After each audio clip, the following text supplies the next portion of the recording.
Welcome to Zaria Hollow, or more commonly known by its nickname, Hanksman Hollow. It is a dark and desolate place where nobody stays for long. Nestled in a strange, isolated part of the valley, this large, derelict house is a Gothic mansion with a dark and foreboding presence.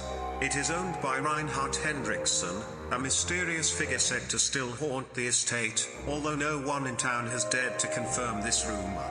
The mansion is surrounded by a wrought iron fence and overgrown with weeds, giving the impression that it has been abandoned for years. The windows are dark and the roof is in disrepair, guarded by two stone lions with sinister expressions. Despite its dilapidated appearance, there is an air of mystery and intrigue surrounding the mansion, inviting curious visitors to explore its haunted halls and uncover its secrets. Only a fool would go there at night!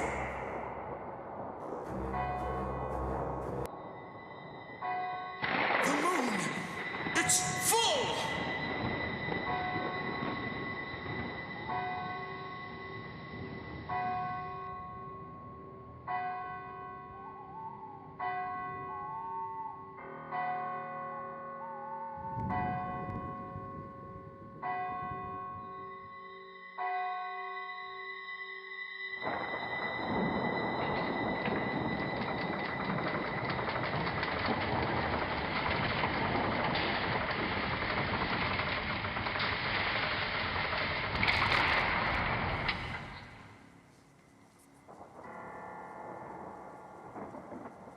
Welcome to Zaria Hollow, a place of darkness and dread.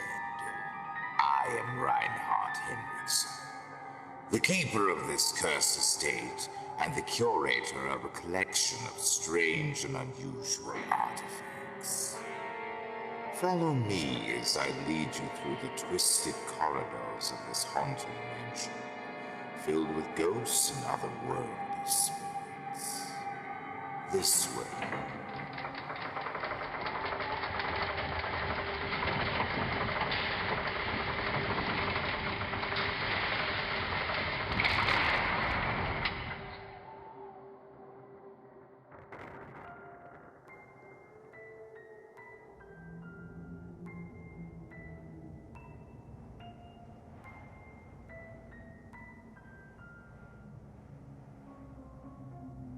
As we make our way through the corridors, I'll introduce you to some of the horrors that lurk within these walls. A cursed mirror that traps the souls of those who gaze upon it. A book of dark spells bound in human skin. And a figurine, an idol that can bring your worst nightmares to life. But beware. These objects are guarded by the ghosts that haunt this estate. There is the spirit of a jilted lover who roams, seeking revenge on those who wronged her. There is a headless horseman who rides through the garden on moonlit nights. And then there is me, the keeper of this cursed collection, doomed to haunt this house for all eternity. We have arrived at the room where our first story will be told.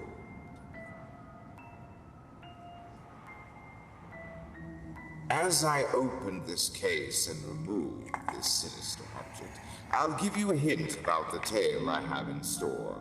This object is a skull, once belonging to a woman with a sordid and troubled past. But she is not the one who will be telling the story. No. That honor goes to Captain Braddock, a man with his own haunted history. He will be the one to reveal the shocking truth behind her death and the cursed fate that befalls those who possess this screaming skull. But first, I'll need to summon his ghost by ringing this bell.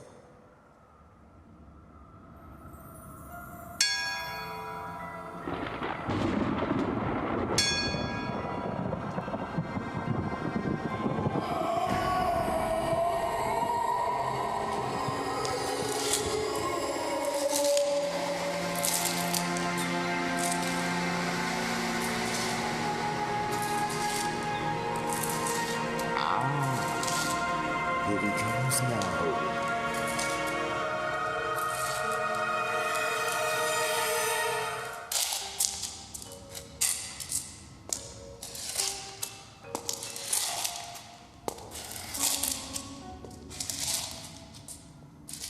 Captain Braddock, I present to you our brave listeners.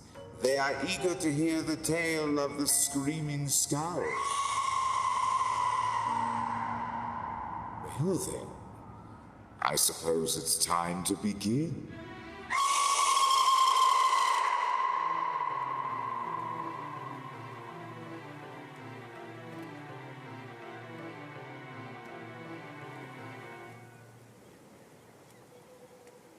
I have often heard it scream.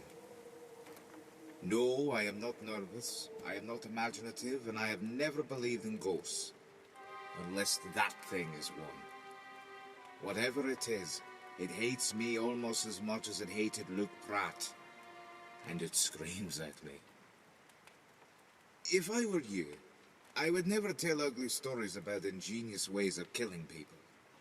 For you never can tell, but that someone at the table may be tired of his or her nearest and dearest. I have always blamed myself for Mrs. Pratt's death. And I suppose I was responsible for it in a way, though heaven knows I never wished her anything but long life and happiness. If I had not told that story, she might be alive yet.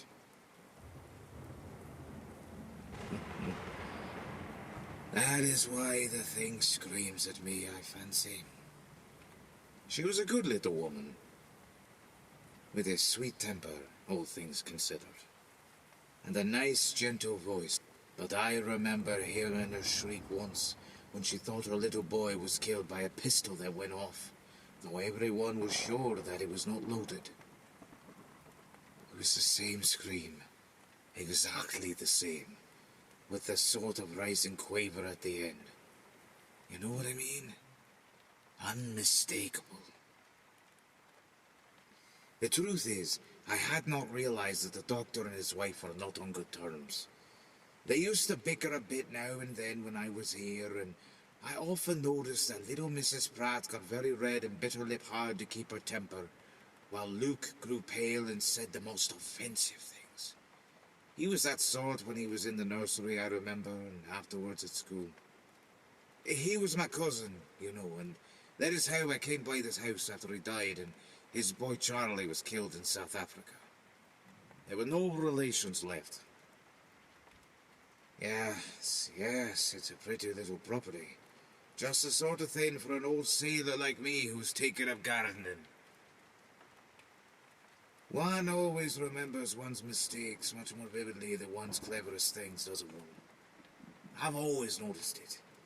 I was dining with the Pratts one night when I told them the story that afterwards made so much difference.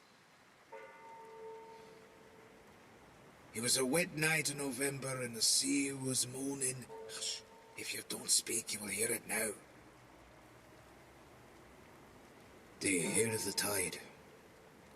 Gloomy sound, isn't it? Sometimes, about this time of year... Hello? There it is. Don't be frightened, man. It won't eat you. It's only a noise, after all. Oh. But I'm glad you've heard it. Because there are always people who think it's the wind or my imagination or something. You won't hear it again tonight, I fancy. For it doesn't often come more than once. Yes, that's right. Put another stick in the fire and a little more stuff into that weak mixture you're so fond of. Now, do you remember old Blacklaw the carpenter on that German ship that picked us up when the Clontarf went to the bottom? We were hove to in a howling gale that night as snug as you please, with no land within 500 miles and the ship coming up and falling off as regular as clockwork. Biddy to Barbados as short as night, boys. Old Blacklad sang out as he went to his quarters with the sailmaker. I often think of that. now that I'm assured for good and all. Yes, it was on a night like this when I was at home for a spell, waiting to take the Olympia out on her first trip. It was on the next voyage that she broke the record, you remember. But that dates it. 92 was the year. Early in November. Oh, the weather was dirty. Pratt was out of temper and the dinner was bad. Very bad indeed, which didn't improve matters. And cold, which made it worse. The poor little lady was very unhappy about it, insisted on making a wish rarebit on the table to counteract the raw turnips and the half-boiled mutton. Pratt must have had a hard day. Perhaps he had lost a patient. At all events, he was in a very nasty temper. "My wife is trying to poison me, you see," he said. "She'll succeed someday." I saw that she was hurt, and I made believe to laugh and said that Mrs. Pratt was much too clever to get rid of her husband in such a simple way. And then I began to tell him about Japanese tricks with spun glass and chopped horsehair and the like. Pratt was a doctor, and knew a lot more than I did about such things, but he only put me on my mettle. And I told the story about a woman in Ireland who did for 3 husbands before anyone suspected foul play. Did you never hear that tale? The 4th husband managed to keep awake and caught her and she was hanged. How did she do it? She drugged them and poured melted lead into their ears through a little horn funnel when they were asleep. No, that's the wind whistling. It's backing up to the southward again. I can tell by the sound. Besides, the other thing doesn't often come more than once in an evening, even at this time of year. When it happened. Yes, it was in November. Poor Mrs. Pratt died suddenly in her bed not long after I dined here. I can fix the date because I got the news in New York by the steamer that followed the Olympia when I took her out on her first trip. You had the Leofric the same year. Yes, I remember. What a pair of old buffers we were coming to be, you and I. Nearly 50 years since we were apprentices together on the Clontarf. Shall ye ever forget old Blacklaw? Biddy to board Beebles ashore, please. Ha ha! Take a little more with all that water. It's the old Hulk's camp I found in the cellar when this house came to me. The same I brought Luke from Amsterdam 25 years ago. He had never touched a drop of it. Perhaps he's sorry now, poor fellow.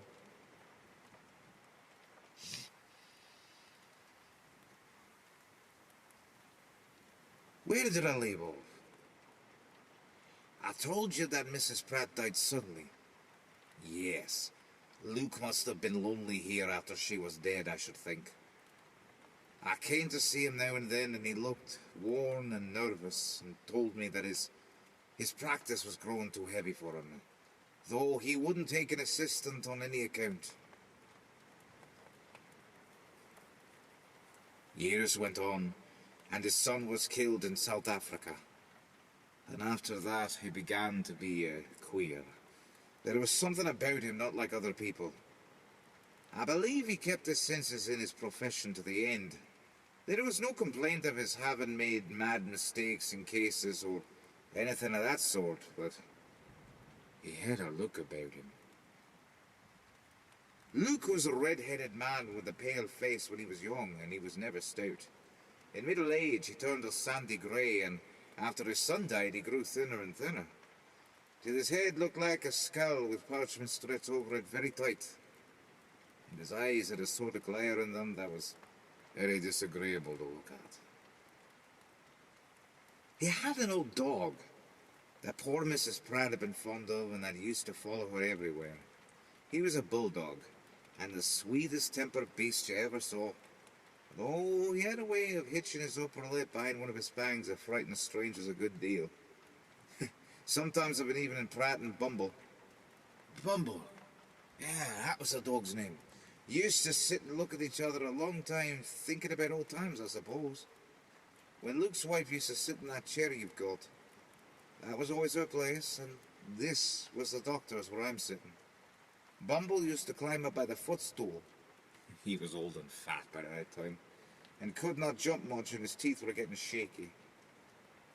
He would look steadily at Luke, and Luke would look steadily at the dog, his face growing more and more like a skull, with two little coals for eyes, and after about 5 minutes or so, or maybe less, old Bumble would suddenly begin to shake all over, and all of a sudden he would just set up an awful howl, as if he'd been shot, and tumble out of the easy chair and trot away and hide himself under the sideboard there, and lie there making odd noises. Considering Pratt's looks in those last months, that thing is not surprising. You know, I'm not nervous or imaginative, but I can quite believe he might have sent a sensitive woman into hysterics, his head looking so much like a skull on parchment. At last I came down one day before Christmas when my ship was in dock and I had 3 weeks off. Bumble was not about, and I said casually, I suppose the old dog was dead. Yes, Pratt answered, and I thought there was something odd in his tone even before he went on a little pause. I killed him, he said presently. I could not stand it no longer. I asked what it was that Luke could not stand, though I guessed well enough. He had a way of sitting in her chair and glaring at me and then howling. Luke shivered a little. He didn't suffer at all, poor old Bumble. He went on in a hurry, as if he thought I might imagine he had been cruel. I put diurine in his drink and made him sleep soundly. And then I chloroformed him gradually so he could not have felt suffocated even if he was dreaming. It's been quiet ever since then. I wondered what he meant, for the words slipped out as if he could not help saying them. I've understood since he meant that he did not hear that noise so often after the dog was out of the way. Perhaps he thought at first that it was old Bumble in the yard howling at the moon. Though it's not that kind of noise, is it? Besides, I know what it is if Luke didn't. No doubt there really is something about this place that I don't understand. But when I don't understand a thing, I call it a phenomenon. And I don't take it for granted that it's going to kill me as he did. I don't understand everything by long odds, nor do you, nor does any man who's ever been to sea. We used to talk of tidal waves, for instance, and we could not account for them. Now we account for them by calling them submarine earthquakes, and we branch off into 50 theories, any one of which might make earthquakes quite comprehensible if we only knew what they were. We branch off into 50 theories, any of which might make earthquakes quite comprehensible if we only knew what they were. I fell in with one of them once, and the inkstand flew straight up from the table against the ceiling of my cabin. The same thing happened to Captain Leckie. I dare say you've read about it in his wrinkles. Very good. If that sort of thing took place ashore, in this room for instance, a nervous person would talk about spirits and levitation and 50 things that mean nothing, instead of just quietly setting it down as a phenomenon that has not been explained yet. My view of that voice, you see. Besides, what is there to prove that Luke killed his wife?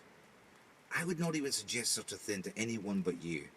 After all, there was nothing but the coincidence that poor little Mrs. Pratt died suddenly in her bed a few days after I told that story at dinner.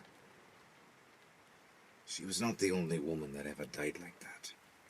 Luke got the doctor over there the next parish, and they agreed that she had died of something the matter with her heart. Why not? It's common enough. Of course, there was the ladle. I never told anybody about that, and it made me start when I found it in the cupboard in the bedroom. It was new, too, a little tinned iron ladle that had not been in the fire more than once or twice. And there was some lead in it that had been melted and stuck to the bottom of the bowl. All grey, with hardened dross on it. But that proves nothing. A country doctor's generally a handy man who does everything for himself, and Luke may have had a dozen reasons for melting a little lead in a ladle. He was fond of sea fishing, for instance, and he may have cast a sinker for the night line. Or perhaps it was a weight for the whole clock or something like that. All the same, when I found it, I had a rather queer sensation, because it looked so much like the thing I described when I told them the story, Do you understand? It affected me unpleasantly, and I threw it away. It's at the bottom of the sea, a mile from the spit, and it will jolly be well rusted beyond recognizing if it's ever washed up by the tide. You see, Luke must have bought it in the village years ago, for the man sells just such ladles still. I suppose they're used in cooking.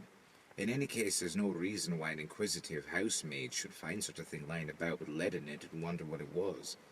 And perhaps talk to the maid who heard me tell the story at dinner. But that girl married the plumber's son in the village and made her remember the whole thing. You understand me, don't you? Now that Luke Pratt is dead and gone and lies buried beside his wife with an honest man's tombstone at his head, I should not care to stir up anything that could hurt his memory. They are both dead, and their son too.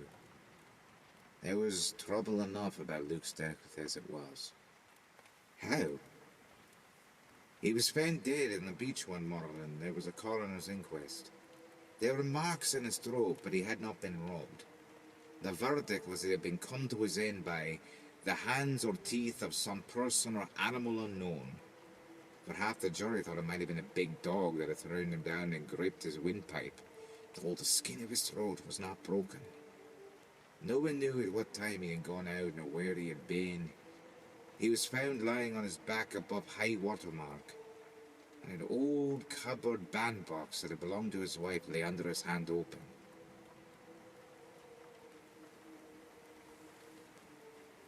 The lid had fallen off. He seemed to have been carrying home a skull in the box. Doctors are fond of collecting such things. It had rolled out and laid near his head, and it was a remarkably fine skull, rather small, beautifully shaped and very white, with perfect teeth. That is to say, the upper jaw was perfect, but there was no lower one at all when I first saw it. Yes, I found it here when I came. You see, it was very white and polished, like a thing meant to be kept under a glass case, and the people did not know where it came from nor what to do with it, so they put it back into the bandbox and set it on the shelf of the cupboard in the best bedroom. And of course they showed it to me when I took possession. I was taken down to the beach too to be shown the place where Luke was found, and the old fisherman explained just how he was lying, with the skull beside him. The only point he could not explain was why the skull had rolled up the slope and sand towards Luke's head instead of rolling downhill at his feet. It did not seem odd to me at the time, and I've often thought about it since, for the place is rather steep. I'll take you there tomorrow if you like. I made a sort of cairn of stones there afterwards. When he fell down or was thrown down, whichever happened, the bandbox struck the sand and the lid came off, and the thing came out and ought to have rolled down, but it didn't. It was close to his head, almost touching it, and turned with the face towards it. I say, it didn't strike me as odd when the man told me, but I could not help thinking about it afterwards again and again, till I saw a picture of it, all when I closed my eyes, and then I began to ask myself why the plaguey thing had rolled up instead of down, and why it had stopped near Luke's head instead of anywhere else, a yard away, for instance. You naturally want to know what conclusion I reached, don't you? None that at all explained the rolling in any events, but I got something else in my head after a time that made me feel downright uncomfortable. Oh, I don't mean as to anything supernatural. There may be ghosts or there may not be. If there are, I'm not inclined to believe that they can hurt the living people except by frightening them. And for my part, I would rather face any shape of ghosts than a fog in the channel when it's crowded. No, what bothered me was just a foolish idea. That's all. And I cannot tell how it began or what it may grow till it's turned into a certainty. I was thinking about Luke and his poor wife one evening over my pipe and a dull book, when it occurred to me that the skull might possibly be hers, and I've never got rid of that thought since. Now, you'll tell me there's no sense in it, no doubt, that Mrs. Pratt was buried like a Christian and is lying in the churchyard where they put her. And that it's perfectly monstrous to suppose her husband kept her skull in her old bandbox in his bedroom. All the same, in the face of reason and common sense improbability, I'm convinced that he did. Doctors do all sorts of queer things that would make men like you and me feel creepy. And those are just the things that don't seem probable, nor logical, nor sensible to us. Then, don't you see? If it really was her skull, poor woman. The only way of accounting for his having is that he really killed her, and did it in that way as the woman killed her husbands in the story, that he was afraid there might be an examination someday which would betray him. You see, I told that too, and I believe that it really happened some 50 or 60 years ago. They dug up the 3 skulls, you know, and there was a small lump of lead rolling around in each one. That's what hanged the woman. Luke remembered that, I'm sure. I don't want to know what he did when he thought of it. My taste never ran in the direction of horrors, and I don't fancy you care for them either, do you?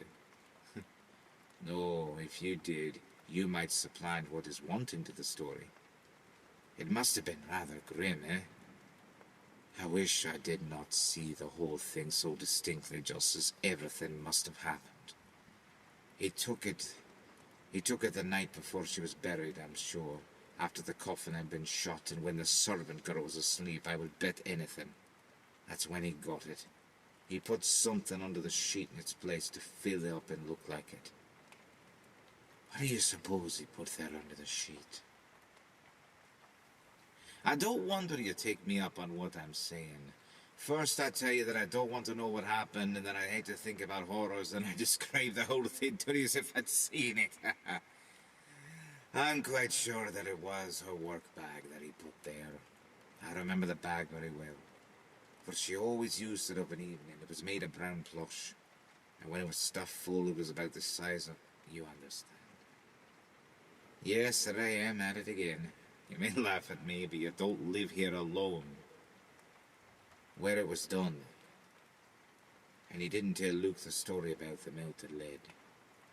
I'm not nervous, I tell you, but sometimes I begin to feel that I understand why some people are. I dwell on all this when I'm alone and I dream of it, and when that thing screams, well, frankly, I don't like the noise any more than you do. Though I should be used to it by this time. I ought not to be nervous. I've sailed in a haunted ship. There was a man in the top, and 2/3 of the crew died of the West Coast fever inside of 10 days after we anchored. But I was all right, then and afterwards.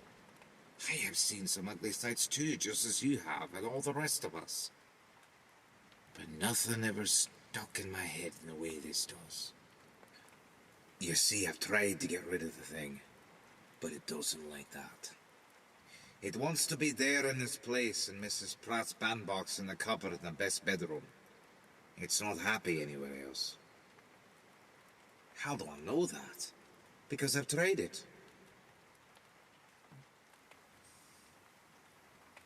You don't suppose that I've not tried, do you?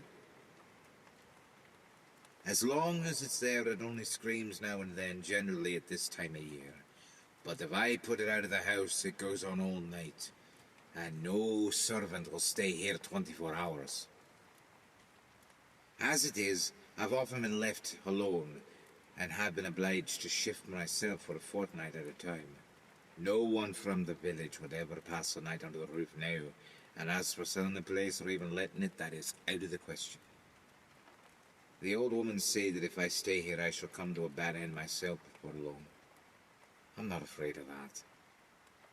You smile at the mere idea that anyone could take such nonsense seriously. Quite right. It's utterly blatant nonsense, I agree with you. Didn't I tell you that it's only a noise after all? When you started and looked around you, you expected to see a ghost standing behind your chair? I may be wrong. I may be all wrong about the skull, and I'd like to think that I am when I can. It may just be a fine specimen that Luke got somewhere long ago and rattles about when you shake it. Maybe nothing but a pebble, or a bit of hard clay, or anything. Skulls that have lain long on the ground generally have something inside them that rattles, don't they? No, I've never tried to get it out, whatever it is. I'm afraid it might be lead, don't you see? And if it is, I don't want to know the fact. But I'd much rather not be sure. If it really is lead, I killed her quite as much as if I'd done the deed myself. Anybody must see that, I should think. As long as I don't know for certain, I have the consolation of saying it's all utterly ridiculous nonsense. That Mrs. Pratt died a natural death, and that the beautiful skull belonged to Luke when he was a student in London. But if I were quite sure, I believe I should have to leave the house. Indeed I do. Most certainly. As it is, I had to give up trying to sleep in the best bedroom where the cupboard is. You ask me why I don't throw it in the pond. Yes, but please don't call it a confounded bugbear. It doesn't like being called names. It doesn't like being called names. Lord, what a shriek. I told you so. You're quite pale now. Fill up your pipe and draw up your chair near the fire and take some more drink. Old Holland's never hurt anyone yet. I've seen a Dutchman in Java drink half a jug of Hulkers Camp in a morning without turning a hair. I don't take much rum myself, because it doesn't agree with my rheumatism. But you are not rheumatic, and it won't damage you. Besides, it's a very damp night outside. The wind is howling again, and it will soon be in the southwest. Do you hear how the windows rattle? The tide must have turned too by the morning. We should not have heard the thing again if you had not said that. I'm pretty sure we should not. Oh, yes, if you choose to describe it as a coincidence, you are quite welcome, but I would rather that you should not call the thing names again, if you don't mind. It may be that the poor little woman hears and perhaps it hurts her, don't you know? Ghosts? No. You don't call anything a ghost that you can take in your hands and look in broad daylight. And that what rattles when you shake it, do you now? But it's something that hears and understands, there's no doubt about that. I tried sleeping in the best bedroom when I first came to the house just because it was the best and most comfortable. But I had to give it up. It was their room. And there's the big bed she died in, and that cupboard's in the thickness of the wall near the head on the left. That's where it likes to be kept, in its bandbox. I only used the room for a fortnight after I came, and then I turned out and took the little room downstairs next to the surgery, where Luke used to sleep when he expected to be called in a patient during the night. I was always a good sleeper ashore. 8 hours is my dose. 11 to 7 when I'm alone, 12 to 8 when I have a friend with me. But I could not sleep after 3 o'clock in the morning in that room. 1:15 to be accurate. As a matter of fact, I timed it with my old pocket chronometer, which still keeps good time, and it was always at exactly 17 minutes past 3. I wonder whether that was the hour when she died. It was not what you have heard. If it had been that, I could not have stood it 2 nights. It was just a start, and a moan, and hard breathing for a few seconds in the cupboard. And it could never have waked me under ordinary circumstances, I'm sure. I suppose you're like me in that, and we are just like other people who have been to sea. No natural sounds disturb us at all. Not all the racket of a square rigger having a heavy gale, or rolling on her beam ends before the wind, but if a lead pencil gets adrift and rattles in the drawer of your cabin table, you are awake in a moment. Just so, you always understand. Very well. The noise in the cupboard was no louder than that, but it waked me instantly. I said it was like a start, I know what I mean, but it's hard to explain without seeming to talk nonsense. Of course, you can't exactly hear a person start. At the most, you might hear a quick drawing of the breath between the parted lips and closed teeth, and the almost imperceptible sound of clothing that moves suddenly, though very slightly. It was like that. You know how one feels what a sailing vessel is going to do 2 or 3 seconds before she does it when one's got the wheel? Writers say the same of a horse, but that's less strange. Because a horse is a live animal with feelings of its own, and only poets and landsmen talk about a ship being alive and all that. But I've always felt somehow that, besides being a steaming machine or a sailing machine for carrying weights, a vessel at sea is a sensitive instrument and a means of communication between nature and man, and most particularly the man at the wheel. She's steered by hand. She takes her impressions directly from wind and sea, tide and stream, and transmits them to the man's hand. Just as a wireless telegraphy picks up the interrupted currents aloft and turns them out below in the form of a message. You see what I'm driving at?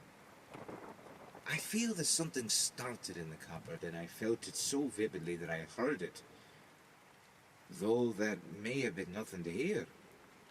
And the sound inside my head waked me suddenly, but I really heard the other noise. It was as if it were muffled inside a box, as far away as if it came through a long-distance telephone, and yet I knew that it was inside the cupboard near the head of my bed. My hair did not bristle, and my blood did not run cold that time. I simply resented being waken up by something that had no business to make a noise, any more than a pencil should rattle in the drawer of my cabin table on board ship. For I did not understand. I just supposed the cupboard had some communication with the outside air, and that the wind that got in was moaning through it with some sort of very faint screech. I struck a light and looked at my watch, and it was 17 minutes past 3. Then I turned over and went to sleep on my right ear. That's my good one. I'm pretty deaf with the other, for I struck the water with it when I was a lad and diving from the fore topsail yard. Silly thing to do it was, but the result is very convenient when I want to go to sleep and there's a noise. That was the first night. And the same thing happened again and several times afterwards, but not regularly. Though it was always at the same time till the second. Perhaps I was sometimes sleeping on my good ear and sometimes not.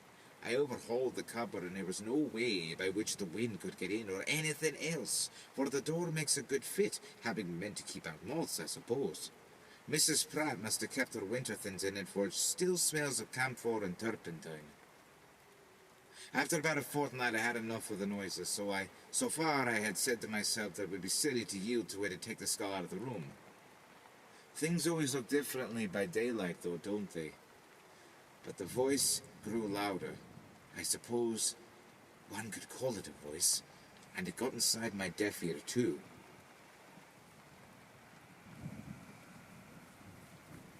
One night, I realized that when I was wide awake, but my good ear was jammed down in the pillow, and I ought not to have heard a foghorn in that position. But I heard that, and it made me lose my temper. Unless it scared me, for sometimes the two are not too far apart. I struck a light and got up, and I opened the window, grabbed the bandbox, and threw it out the window as far as I could.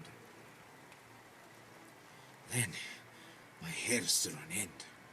The thing screamed in the air like a shell from a 12-inch gun.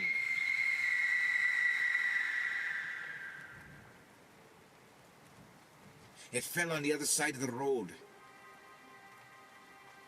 The night was very dark, and I could not see it fall, but I know it fell beyond the road.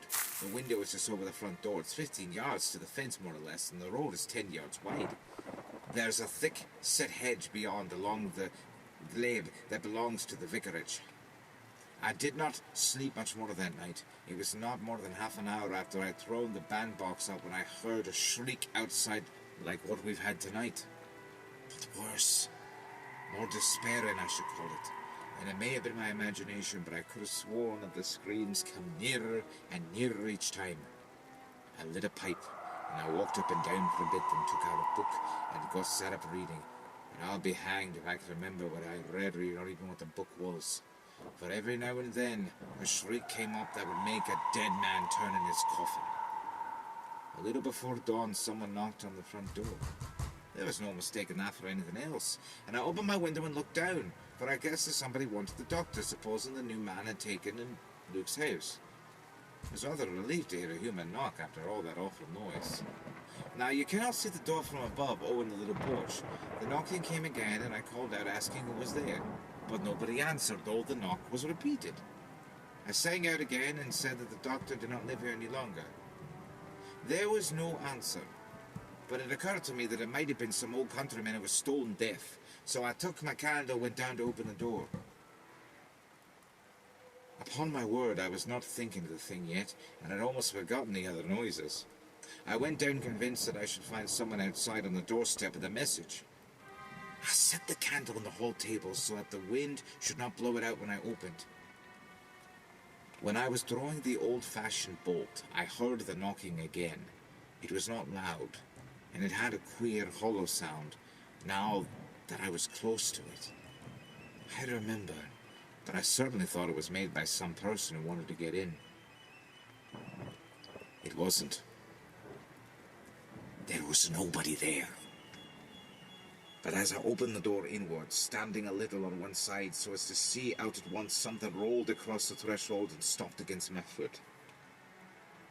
I drew back as I felt it, for I knew what it was before I looked down. I cannot tell you how I knew, and it seems unreasonable, for I am still quite sure that I had thrown it across the road. It's a French window that opens wide, and I've got a good swing when it was flung it out. Besides, when I went out early in the morning, I found the bandbox beyond the thick hedge.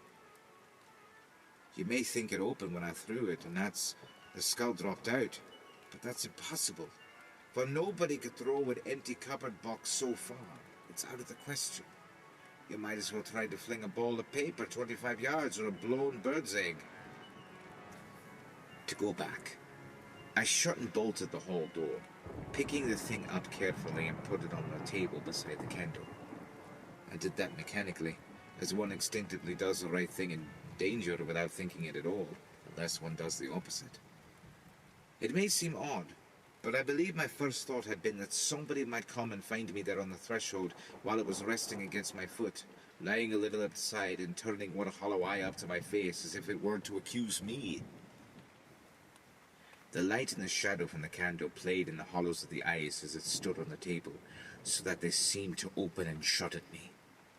Then the candle went out quite unexpectedly, though the door was fastened and there was not the least draught, and I used up at least half a dozen matches before it would burn again. I sat down rather suddenly without quite knowing why. Probably I'd been badly frightened, and perhaps you will admit there was no great shame in being scared. The thing had come home, and it wanted to go upstairs back to its cupboard. I sat still and stared at it for a bit till I began to feel very cold. Then I took it and carried it and set it in its place, and I remembered that I spoke to it and promised that it should have its bandbox again in the morning. You want to know whether I stayed in the room till daybreak? Yes. But I kept the light burning, and sat up smoking and reading, most likely out of fright, plain, undeniable fear, and you need not call it cowardice either, for that's not the same thing. Could not have stayed alone with that thing in the cupboard. I should have been scared to death, though I'm not more timid than other people. Confounded old man! It had crossed the road alone, and had gone up the doorstep and had knocked to be let in. When the dawn came, I put on my boots and went down to find the bandbox. I had to go a good way round by the gate near the high road, and I found the box open and hanging on the other side of the hedge. It had caught on the twigs by the spring, and the lid had fallen off and was lying on the ground below it. It shows it did not open till it was well over, and if it had not opened as soon as it left my hand, what was inside it must have gone beyond the road too. That's all. I took the box upstairs to the cupboard and put the skull back and locked it up. When the girl brought me my breakfast, she said she was sorry, but that she must go, and as she did not care, she lost her month's wages. I looked at her, and her face was a sort of greenish yellowish white. I pretended to be surprised and asked her what's the matter, but that was of no use, for she just turned on me and wanted to know whether I meant to stay in a haunted house, and how long I expected to live if I did. For though she noticed I was sometimes a little hard of hearing, she did not believe that even I could sleep to those screams again. And if I could, why had I been moving about the house and open and shut the front door between 3 and 4 in the morning? Well, there was no answer on that. Since she had heard me, so off she went, and I was left to myself. I went down to the village during the morning and found a woman who was willing to come and do a little work here and cook my dinner, on condition that she might go home every night. As for me, I moved downstairs that day, and I've never tried to sleep in the best bedroom since. After a while, I got a brace of middle-aged Scots servants from London, and things were quiet enough for a long time. I began by telling them that the house was in a very exposed position, that the wind whistled round it a good deal in the autumn and winter, which had given it a bad name in the village, the Cornish people being inclined to superstition and telling ghost stories. The two odd-faced, sandy-haired sisters almost smiled, and they answered with a great content that they had no great opinion about any southern bogey whatsoever, having been in service in 2 English haunted houses, where they had never seen so much as a boy in grey, whom they reckoned a no very particular rarity in Forfarshire. Well, they stayed for me for several months, and while they were in the house we had peace and quiet. One of them is here again now, but she went away with her sister within the year. This one, she was the cook, married the sexton who works in my garden. That's the way of it. It's a small village, and he was not much to do, and he knows enough about flowers to help me nicely, besides doing most of the hard work. For though I'm fond of exercise, I'm getting a little stiff in the hinges. He's a sober, silent sort of fellow who minds his own business, and he was a widower when I came here. Treherne. Treherne is his name, James Treherne. The Scottish sisters would not admit that there was anything wrong about the house, but when November came, they gave me warning that they were going, on the ground that the chapel was such a long walk from here, being in the next parish, and that they could not possibly go to our church. But the younger one came back in the spring. As soon as the banns could be published, she was married to James Treherne by the vicar, and she seems to have had no scruples about hearing him preach since then. I'm quite satisfied if she is. The couple lives in a small cottage that looks over the churchyard. I suppose you're all wondering what all this has to do with what I'm talking about. I'm alone so much that when an old friend comes to see me, I sometimes go on just talking for the sake of hearing my own voice. But in this case, there is a real connection of ideas. You see, it was James Treherne who buried poor Mrs. Pratt and her husband after her in the same grave, and it's not far from the back of his cottage. That's the connection in my mind, you see. It's plain enough he knows something, I'm quite sure that he does, though he's such a reticent beggar. Yes, I'm alone in the house right now, for Mrs. Treherne does everything herself, and when I have a friend, the sexton's niece, comes in to wait at the table, he takes his wife home every evening in winter, but in summer when there's light, she goes by herself. She's not a nervous woman, but she's less sure than she used to be. There are no bogies in England worth a Scotch woman's notice. Isn't it amusing? The idea that Scotland has a monopoly of the supernatural. Odd sort of national pride, I call that, don't you? That's a good fire, isn't it? When driftwood gets started at last, there's nothing like it, I think. Yes, we get lots of it. But I'm sorry to say there's still a great many wrecks around here. It's a lonely coast. And you may have all the wood you want for the trouble of bringing it in. Treherne and I borrow a cart now and then and load it between here and the spit. I hate a coal fire when I can get a wood of any sort. A log is company, even if it is only a piece of a deck beam or a timber sawn off, and the salt in it makes pretty sparks. See how they fly?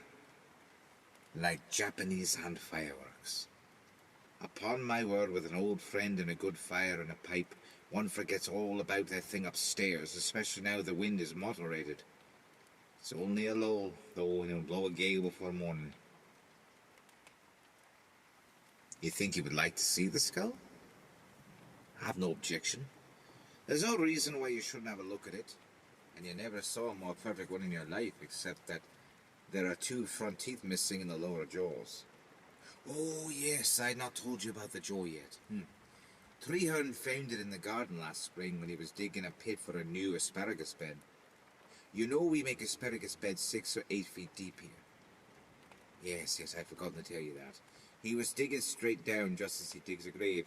If you want a good asparagus bed made, I advise you to get a sexton to make it for you. Those fellows have a wonderful knack at that sort of digging. Treehorn had got down about 3 feet when he cut into a mass of white lime in the side of the trench. He had noticed that the earth was a little looser there, though he says it had not been disturbed for a number of years. I suppose he thought that the even old lime might not be good for asparagus, so he broke it up and threw it up.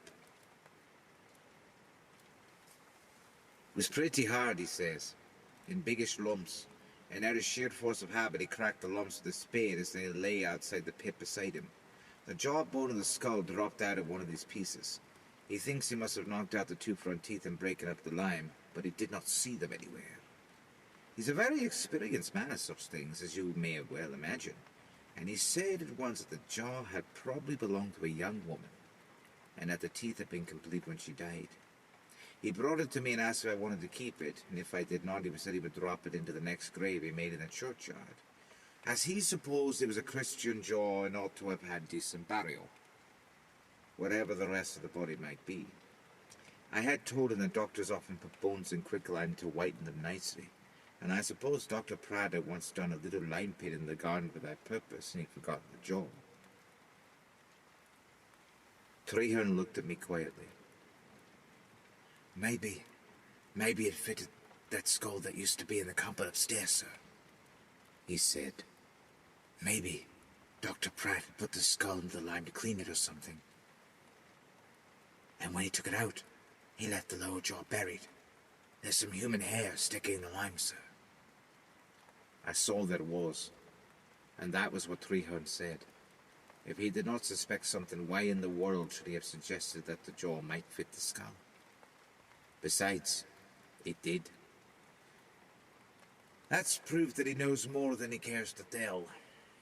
Do you suppose he looked before she was buried? Or perhaps when he buried Luke in the same grave?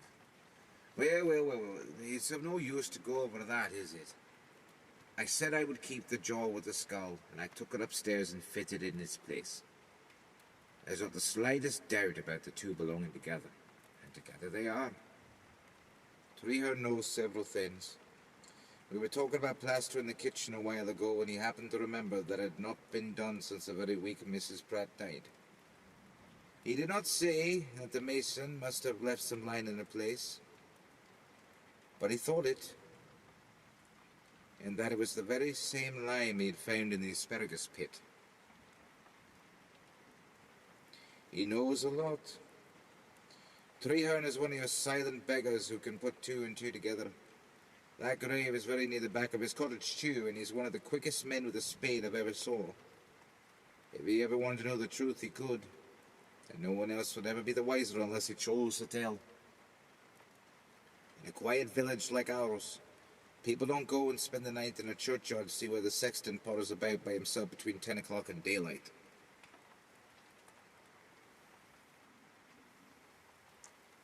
What is awful to think of is Luke's deliberation if he did it. His cool certainty that no one would find him out, above all, his nerve. But that must have been extraordinary.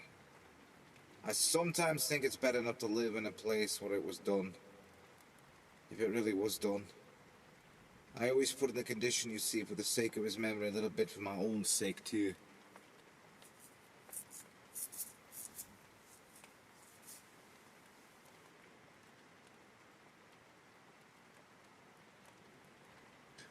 A thing happened that made me start a little when I found that the jaw fitted exactly.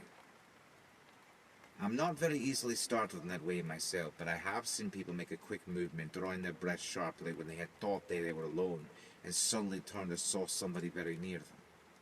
Nobody would call that fear. You wouldn't, would you? No.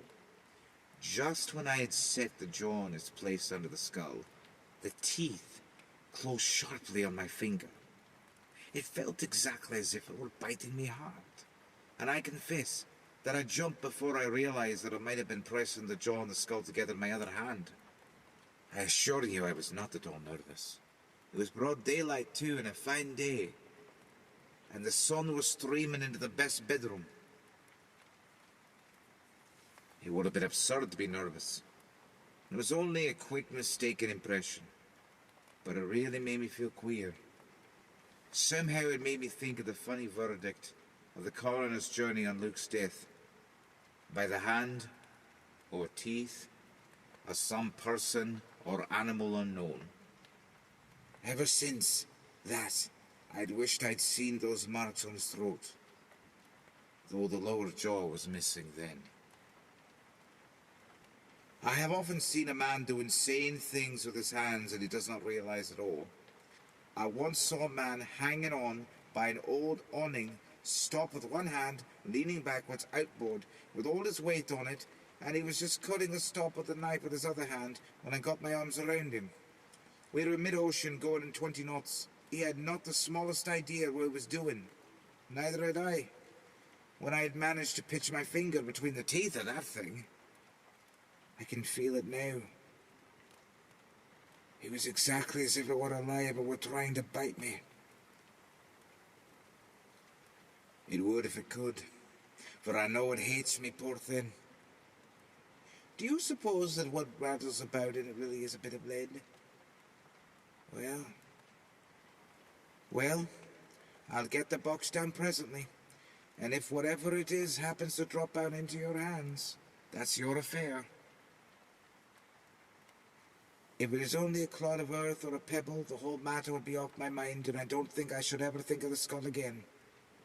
But somehow, I can't bring myself to shake out the bit of hard stuff myself. The mere idea that it may be lead make me confoundedly uncomfortable. Yet, I've got the conviction that I shall know before long. I shall certainly know. I'm sure Treherne knows. But he's such a silent beggar. I'll go upstairs now and get it. You'd better go... What? You'd better go with me? Do you think I'm afraid of a bad box and a noise? Nonsense.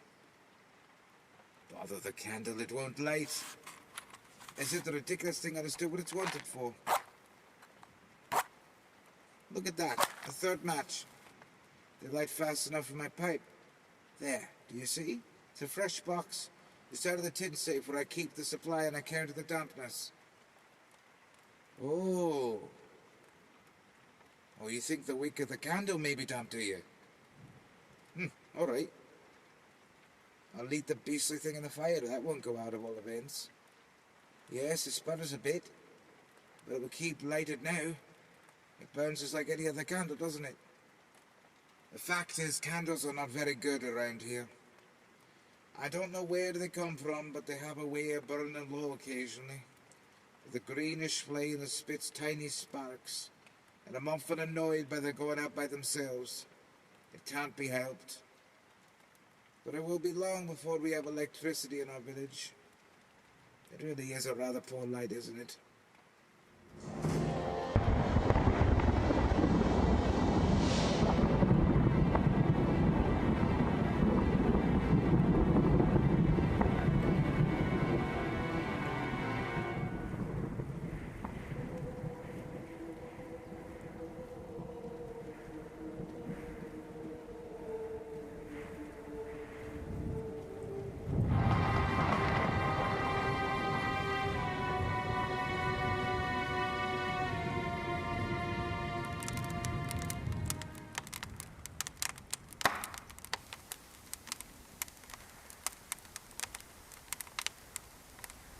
You think I'd better leave you the candle and take the lamp, do you?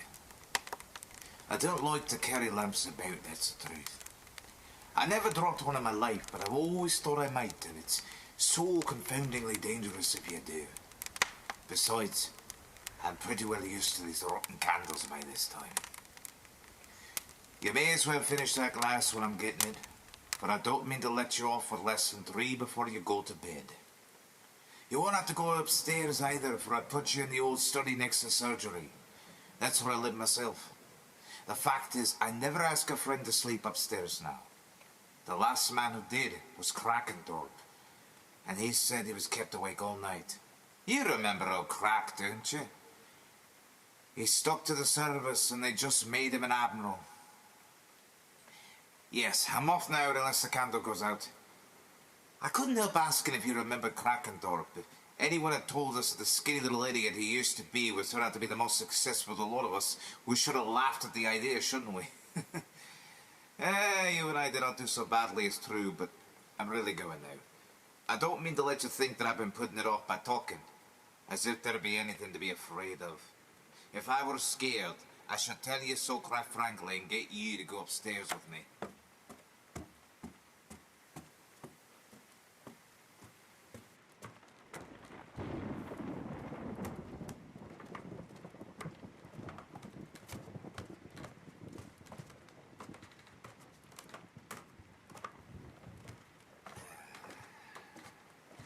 Here's the box. I brought it down very carefully, so as not to disturb it. Poor thing. You see, if it were shaken, the jaw might get separated from it again, and I'm sure it wouldn't like that. Yes, the candle went out just as I was coming downstairs, but that was a draft from the bleaky window on the landing. Did you hear anything? Yes, there was another scream. Am I pale, do you see?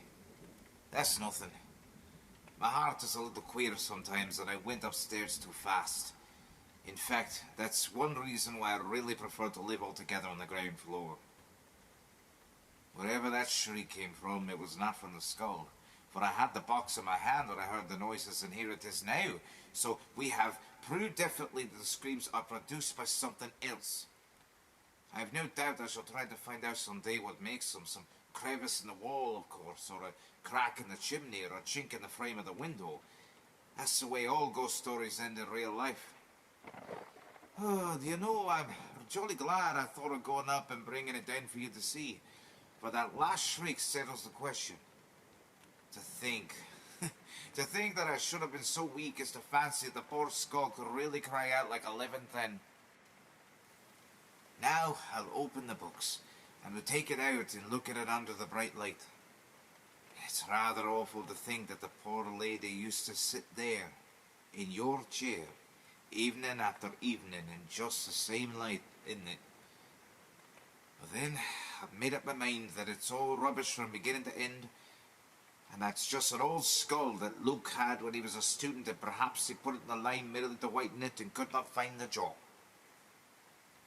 Now, I made a seal on the string, you see, after I put the jaw in its place, and I wrote on the cover. There's the old white label on it still, from the milliner's, addressed to Mrs. Pratt, when the hat was sent to her. And as there was no room, I wrote on the edge, "The skull, once the property of the late Luke Pratt, M.D. I don't quite know why I wrote that, unless it was the idea of explaining how the thing happened to be in my possession. I cannot help wondering sometimes what sort of hat it was that came in the bandbox. What colour was it, do you think? Was it a gay spring hat with a bobbin feather and a pretty ribbons? Strange that the very same box should hold the head that wore the finery, perhaps. No, we made up our minds that it just came from the hospital in London where Luke did his time. It's far better to look at it in that light, isn't it? There's no more connection between that skull and poor Mrs. Pratt than there was between my story about the lady. Good Lord, take the lamp, don't let it go out, if you can help it. I'll have the window fastened again in a second. You see, what a gale. There, it's out. I told you so. Oh, never mind, there's a firelight. I've got the window shut. The bolt was only half down. Was the box blown off the table? Where the deuce is it? There. That won't come open again, for I've put up the bar. Good dodge, an old-fashioned bar. There's nothing like it. Now you find the bandbox while I light the lamp.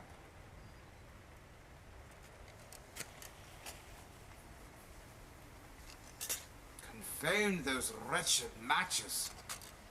Yes, a pipe spill is better. It must lighten the fire. Hadn't thought of it. Thank you. There we are again. Now where's the box? Yes. Put it back on the table and we'll open it. That's the first time I've ever known the wind to burst that window open.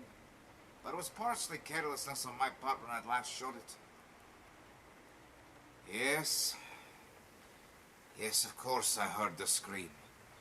It seemed to go all around the house before it broke in at the window. That proves that it's always been the wind and nothing else, doesn't it? When it was not the wind, it was my imagination. I've always been a very imaginative man. I must have been, though I did not know it. As we grow older, we understand ourselves better, don't you know? I'll have a drop of that Hulkskamp neat by way of an exception, since you're filling up your glass. That damn gust chilled me. And with my rheumatic tendency, I'm very much afraid of a chill, for the cold sometimes seems to get in my joints all winter when it once gets in. My George, that's good stuff. I'll just light a fresh pipe, now that everything is snug again, and then we'll open that box. I'm so glad we heard that last scream together with the skull here on the table between us. For a thing cannot possibly be in two places at the same time, and the noise must certainly come from outside, as any noise the wind makes must. You thought I heard it scream to the room after this window was burst open? Oh yes, so did I. But that was natural enough when everything was open. Of course we heard the wind. What could one expect? Look here, please. I want you to see that the seal is intact before we open the box together. Will you take my glasses? No, do you have your own? All right. The seal is sound, as you see. And you can read the words of the motto easily. Sweet and low. That's it. Because the poem goes on, Wind of the Western Sea, and says, blow 'em again to me, and all that. Here is a seal on my watch chain where it's hung for more than 40 years. My poor little wife gave it to me when I was a courting, and I never had any other. It's just like her to think of those words. She was always fond of Tennyson. It's no use to cut the string, for it's fastened to the box, so let's just break the wax and untie the knot, and afterwards we'll seal it up again. You see, I like to feel the thing is safe in its place and that nobody can take it out. Not that I should suspect Treehorn of meddling with it, but I always feel that he knows a lot more than he says. You see, I've managed it without breaking the string, though when I fastened it, I never expected to open the bandbox again. The lid comes off easily enough. There. Now look. What? Nothing in it. Empty. It's gone, man. The skull is gone. No. There's nothing the matter with me. I'm only trying to collect my thoughts. It's so strange. I'm positively certain that it was inside when I put on the seal last spring. I can't have imagined that. It's utterly impossible. If I ever took a stiff glass with a friend now and then, I would admit that I might have made some idiotic mistake when I'd taken too much, but I don't, and I never did. A pint of ale at supper and a half-to-go rum at bedtime was the most I ever took in my good days. I believe it's always we sober fellas who get rheumatism and gout. Yet there's my seal, and there's the empty bandbox. That's plain enough. I say, I don't half like this. It's not right. There's something wrong about it, in my opinion. You needn't talk to me about supernatural manifestations, for I don't believe in them not a little bit. Somebody must have tampered with the seal and stolen the skull. Sometimes when I go out to work in the garden in summer, I leave my watch and chain on the table. Treehorn must have taken the seal then and used it, for he would have been quite sure that I'd not have come in for at least an hour. If it was not Treehorn, Oh, don't talk to me about the possibility the thing has got out by itself. If it has, it must be somewhere about the house, in some out-of-the-way corner, waiting. We may come upon it anywhere, waiting for us, don't you know? Just waiting in the dark. And it was screaming at me. It was shrieking me in the dark, for it hates me, I tell you. The bandbox is quite empty. We are not dreaming, either of us. There. I turned it upside down. What's that? Something fell out as I turned it over. It's on the floor. It's near your feet. I know it is, and we must find it. Help me to find it, man. Have you got it? For God's sake, give it to me quickly. Lead. I knew it when I heard it fall. I knew it couldn't be anything else but the little thud it made on the hearth rug. So, it was lead after all. And Luke did it. I feel a little bit shaken up. Not exactly nervous, you know, but badly shaken up, that's a fact. Anybody would, I would think. After all, you cannot say that it spared the thing, for I went up and brought it down. At least I believed I was bringing it down, and that's the same thing. And by George, rather than give in to such silly nonsense, I'll take the box upstairs and put it back in its place. It's not that. It's not that. It's the certainty that the poor little woman came to her end in that way, by my fault, because I told the story. That's what is so dreadful. Somehow, I had always hoped that I should never be quite sure of it. But there is no denying it now. But there is no doubting it now. Look at that. Look at that. Look at it. That little lump of lead with no particular shape. Think of what it did, man. Doesn't it make you shiver? He gave her something to make her sleep, of course. But then there must have been one moment of awful agony. Think of having boiling lead put into your brain. Think of it. She was dead before she could scream. But only think of... Oh, there it is again. It's just outside. I know it's just outside. I can't keep it out of my head. Oh! You thought I had fainted? No, I wish I had, for it would have stopped sooner. It's all very well to say that it's only a noise, and that a noise would never hurt anybody. You're as white as a shroud yourself. There's only one thing to be done if we hope to close the night tonight. We must find it and put it back into its bandbox and shut it up in the cupboard where it likes to be. I don't know how it got out, but it wants to get in again. That's why it screams so awfully tonight. It was never so bad as this. Never since I first buried it. Yes. Yes, if we can find it, we'll bury it. If it takes us all night, we'll bury it 6 feet deep and ram down the earth over it so that it shall never get out again. And if it screams, we shall hardly hear it so deep down. Quick, we'll get the lantern and look for it. It cannot be far away. I'm sure it's just outside. It was coming in when I shut the window. I know it. Yes, you're quite right. I'm losing my senses.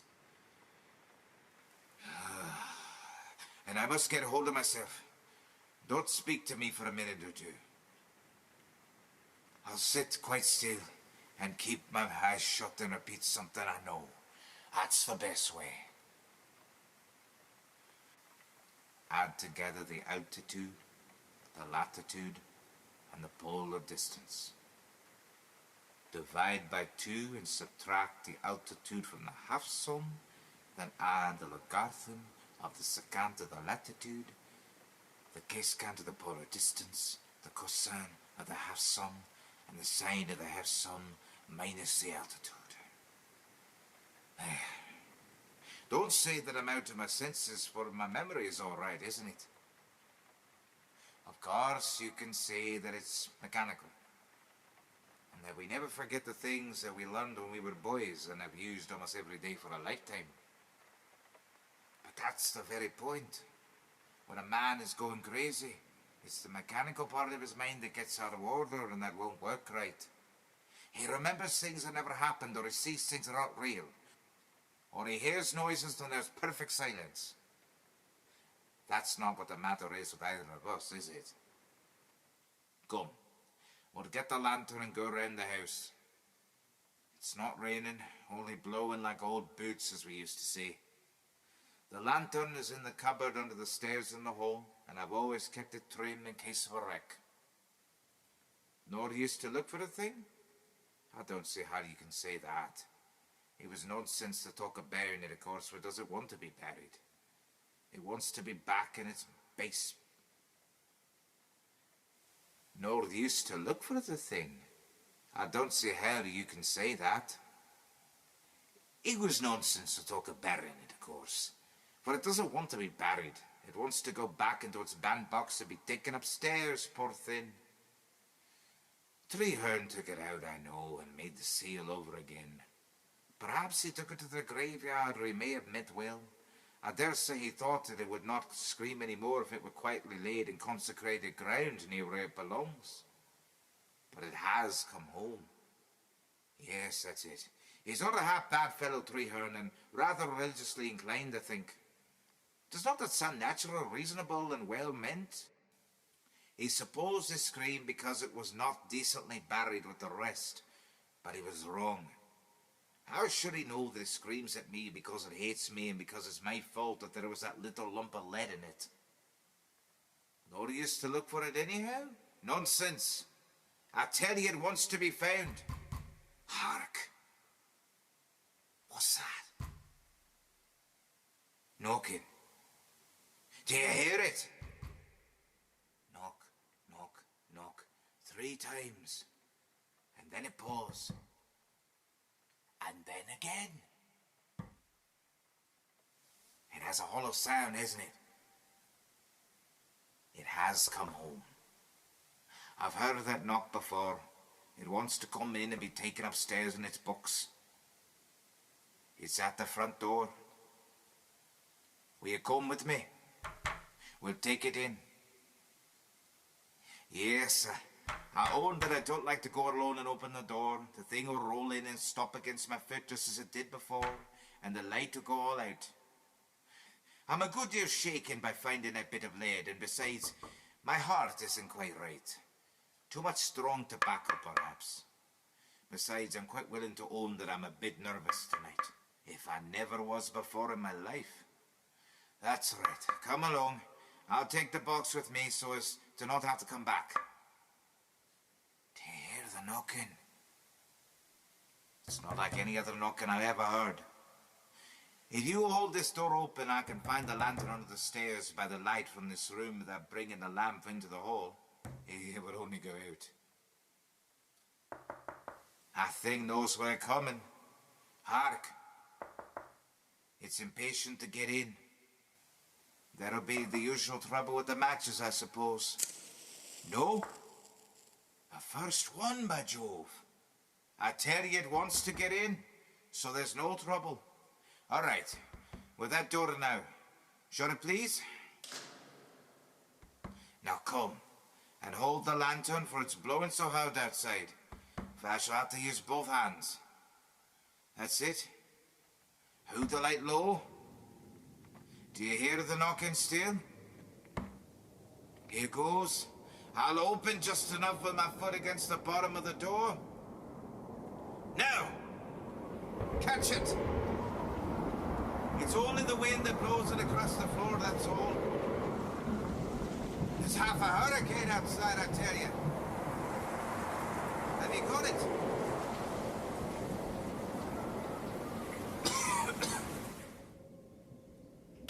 The bandbox is on the table. 1 minute, and I'll have the bar up. There. Why did you throw it in a box so roughly? It doesn't like that, you know. What, you say? Bit in your hand? Nonsense, man. You did just what I did. You pressed the jaws together with your other hand and pinched yourself. Let me see. You don't mean to say you've drawn blood? Oh, you must have squeezed hard, by Jove. For the skin is certainly torn. I'll give you some garbolic solution before we go to bed. For they say a scratch from the skull's tooth may go bad and give trouble. Come inside again and let me see it by the lamp. I'll bring the bandbox, never mind the lantern. It may as just well burn in the hall, for I shall need it presently when I go up the stairs. Yes, shut the door if you will. It makes it more cheerful and bright. Is your finger still bleeding? I'll get to the carbolic in an instant. Just let me see the thing. Oh, there's a drop of blood on the upper jaw. It's on the eye tooth. Ghastly, isn't it? When I saw it running down the floor of the hall, the strength almost went out of my hands and I felt my knees bending. Then I understood that it was the gale driving it over the smooth boards. You don't blame me? No, I should think not. We were boys together and we've seen a thing or two. We may just as well own to each other that we were both in a beastly funk when he slid across the floor at you. No wonder you pinched your finger picking it up after that. If I did the same thing out of sheer nervousness in broad daylight with the sun streaming in at me. Strange that the jaws stick to it so closely, isn't it? I suppose it's the dampness, for it shuts like a vice. I have wiped off the drop of blood, for it was not nice to look at. I'm not going to try to open the jaws, don't be afraid. I shall not play any tricks with the poor thing. But I'll just seal the box again and we'll take it upstairs and we'll put it away where it wants to be. The wax is on the writing table by the window. Thank you. It'll be long before I leave my seal lying about again for 300 years. Explain. I don't explain natural phenomena, but if you choose to think that Treehorn has hidden it somewhere in the bushes and that the gale blew it to the house against the door and made it knock, as if it wanted to be let in, you're not thinking the impossible. And I'm quite ready to agree with you. Do you see that? You can swear that you've actually seen me seal it this time, in case anything of the kind should occur again. The wax fastens the strings to the lid, which cannot possibly be lifted even enough to get in one finger. There. You're quite satisfied, aren't you? Yes. Besides, I shall lock the cupboard and keep the key in my pocket hereafter. Now, we can take the lantern and go upstairs. Do you know, I'm very much inclined to agree with your theory that the wind blew it against the house. I'll go ahead, for I know the stairs. Just hold the lantern near my feet as we go up. How the wind howls and whistles. Did you feel the sand on the floor under your shoes as we crossed the hall? Yes. This is the door to the best bedroom. Hold up the lantern, please. This side, by the head of the bed. I left the cupboard open when I got the box. Isn't it queer how the faint altar of women's dresses will hang about an old closet for years? This is the shelf. You've seen me set the box there. And now, you see me turn the key and put it in my pocket. So, that's done.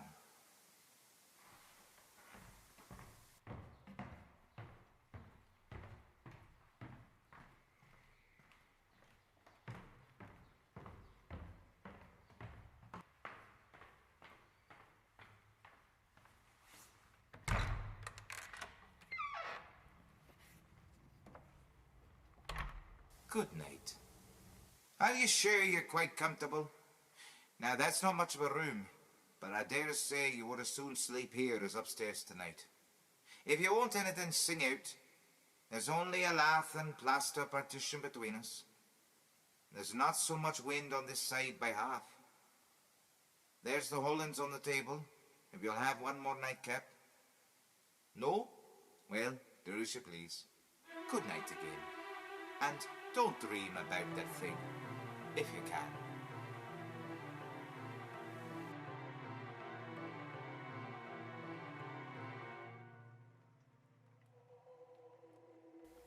The following paragraph appeared in the Penradon News, 23rd of November, 1906.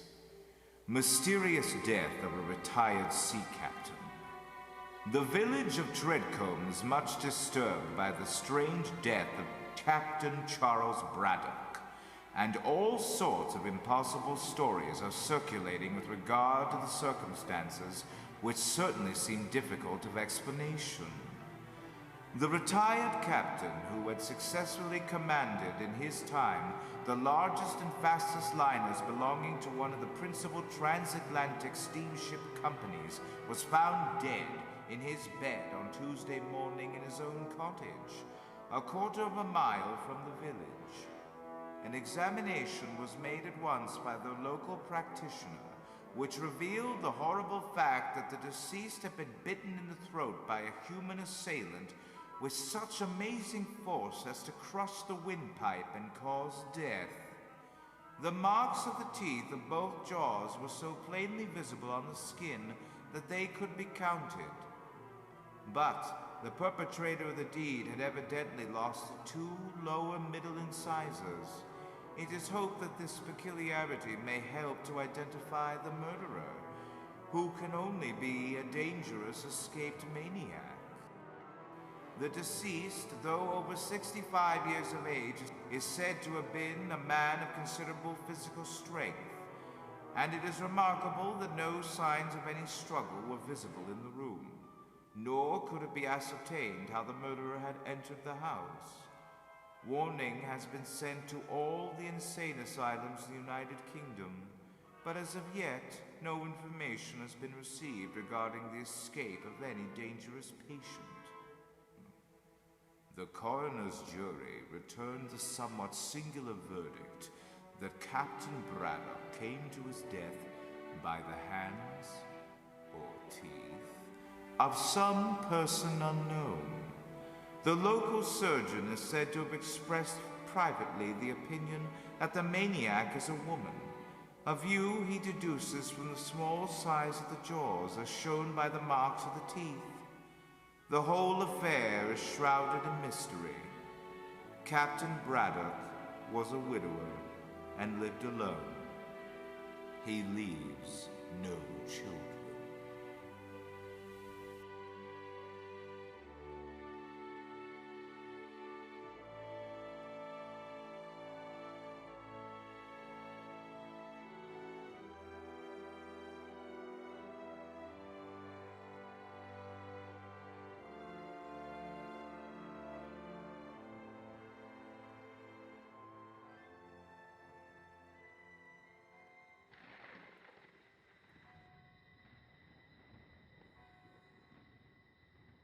As I lead you back through the winding corridors of Zarian, I hope that you have been suitably frightened by the tale of the Screaming Skull.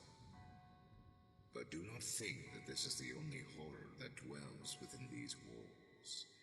There are countless other stories of ghosts and monsters, of ancient curses and mysterious artifacts. If you are brave enough, perhaps you will return to hear more of these tales, and bring your friends if you think they've got the guts. Once you have visited Zaria Hollow, you may never be the same again.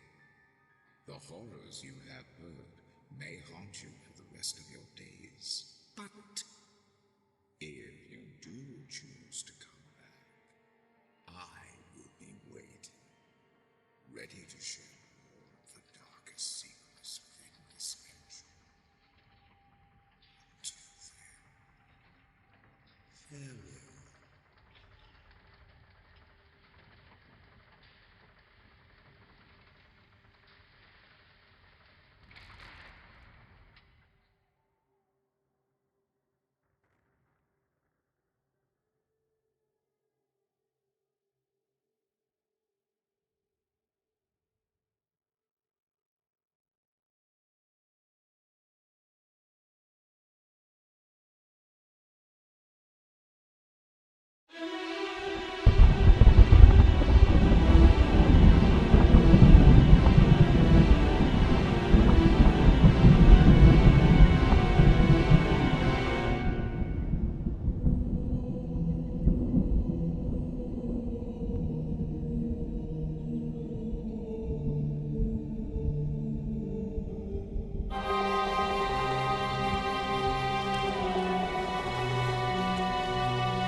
Hello there.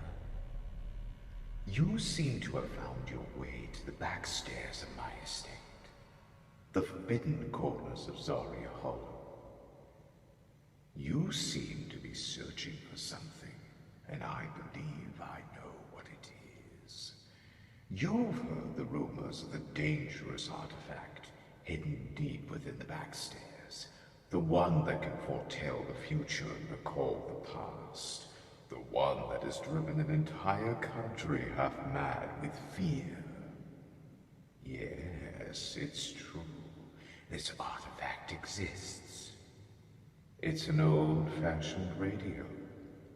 A device that seems innocent enough, but once you turn it on, it will open a gateway to the unknown. But be warned, my little guest. The knowledge it holds comes at a great cost. Many have ventured into the back stairs in search of it. Curiosity may have brought you here, little guest, but let me warn you, the rabbit hole of Zaria Hollow is not for the faint of heart. This rabbit hole is more dangerous than the one in that movie. You know, the one with the killer rabbit. But if you're brave enough and you dare to face your fears, I'll be happy to show you what lies at the bottom of this rabbit hole. Just don't come crying to me when you meet the same fate as that first rabbit, which is not a cute and fluffy one anymore. If you still choose to proceed, you do so at your own risk. Listen to the radio, but listen carefully. The answers you seek may be more than you bargained for.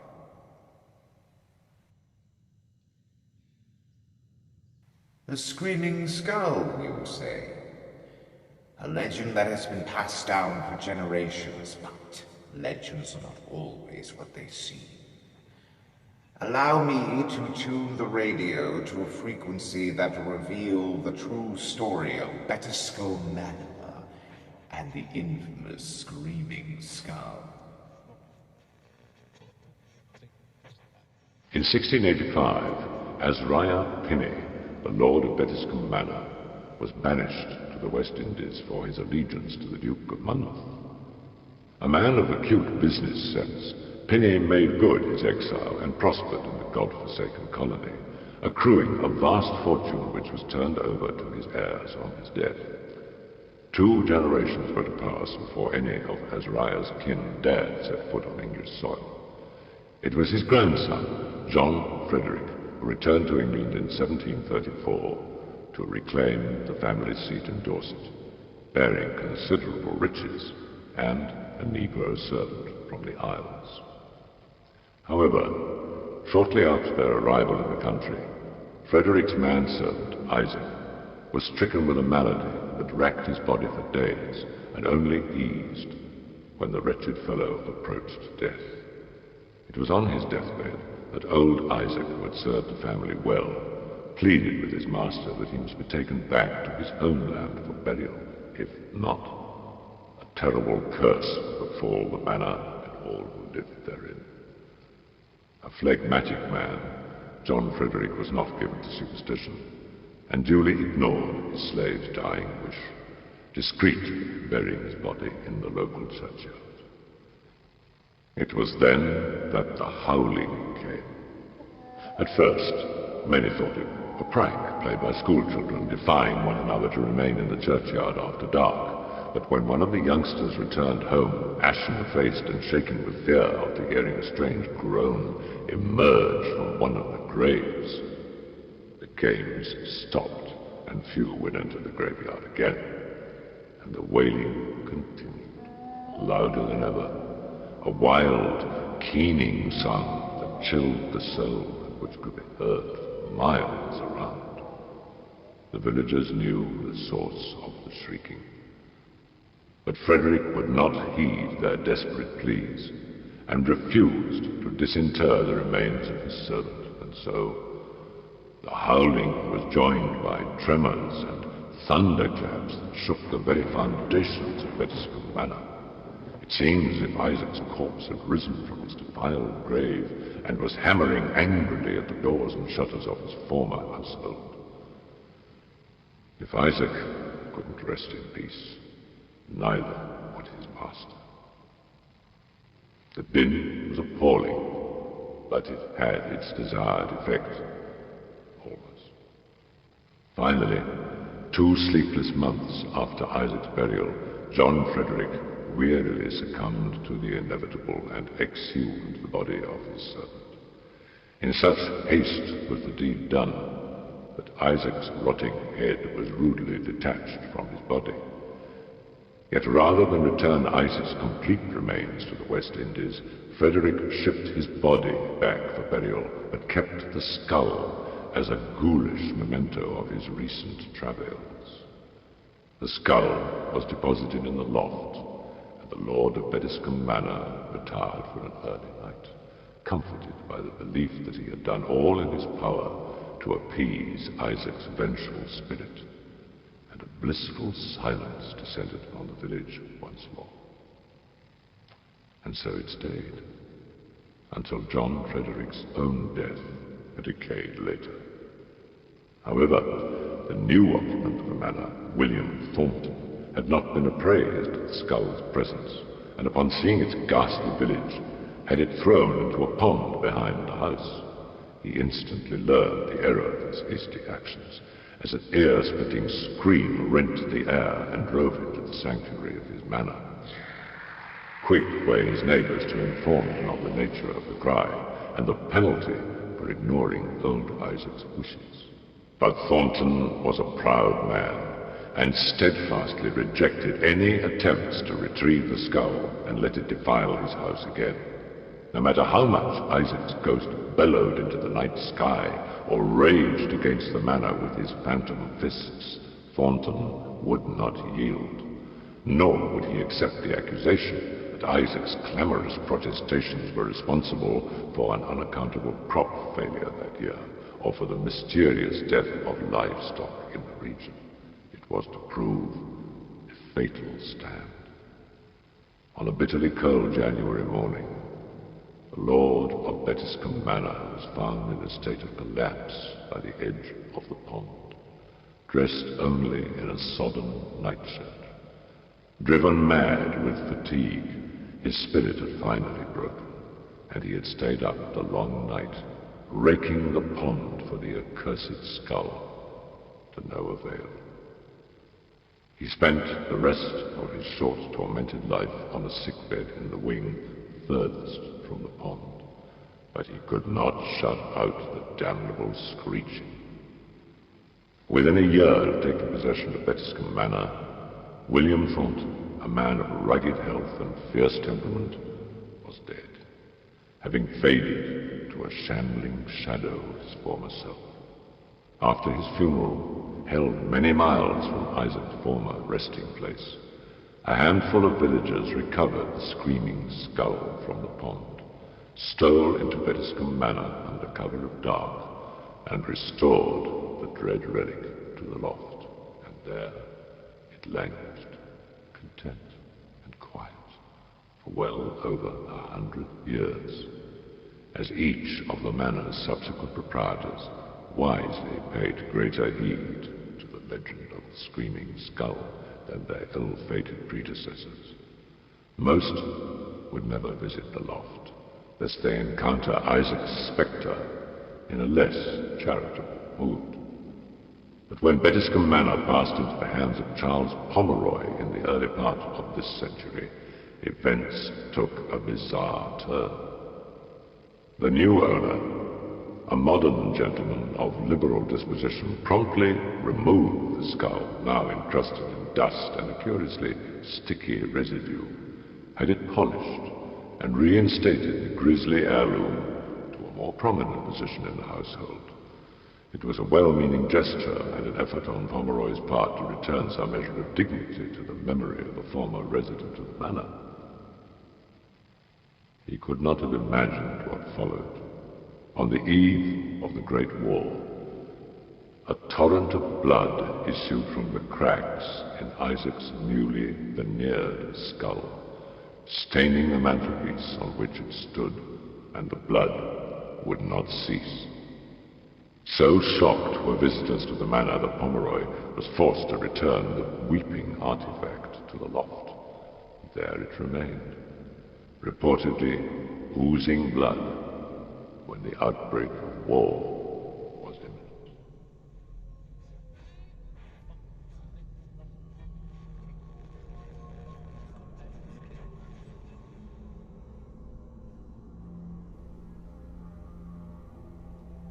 Be careful, dear guest.